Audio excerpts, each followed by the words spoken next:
If you remember, last week we started to discuss architecture in the residential United States. Today, we'll narrow in on that, focusing on a few architects who made some significant changes to 19th century residential architecture. It's worth mentioning that designers at the time likely faced a lot of scrutiny, both from their peers and from the public at large. A bit of discouragement probably came along with that. Many thought that designs shouldn't necessarily be utilitarian, but a status symbol or way to show off your sensibilities. Designing was looked upon like more of an art than a science. There's actually a quote I have here from an issue of a journal called The American Architect and Building News from 1876. Here, I'll read it to you, and I want you to keep it in mind as we progress with the lesson. They said that the planning of houses isn't architecture at all. And now we arrive at Harriet Morrison Irwin. Irwin was born in North Carolina when there weren't a lot of architects hailing from the southern United States. Born in 1828, she also entered a field where very few women dared walk. A pretty exceptional case, Irwin had not received any formal education to be an architect. She actually studied literature. Jane, would you like to add something? Yeah, so she just had crazy awesome architecture instincts or something? Essentially, yes. She had spent several years writing, but found she had a good mind for engineering and math and ended up studying it a lot on her own time.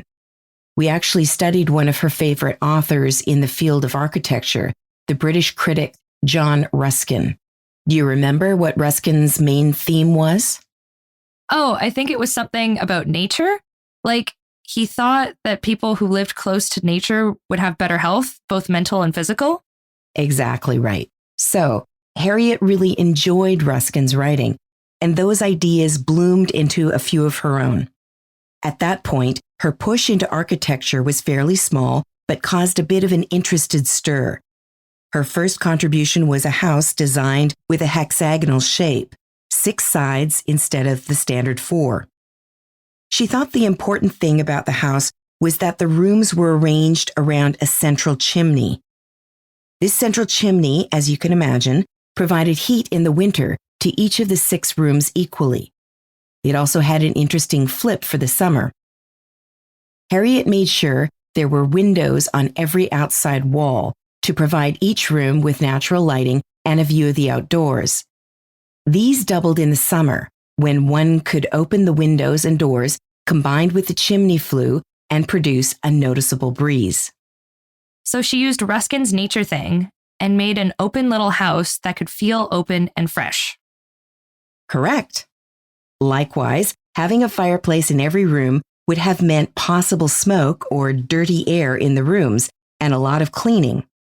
With the open windows and airflow sweeping in toward the center, all the dust or smoke would be pulled up and out of the house. Her house also didn't have a main entrance or many hallways. There were a few doors spread around the outside walls, providing easy access to the outdoors. Another advantage to this kind of layout is the cleaning style. Think about it. What part of a room is the hardest to clean with a broom?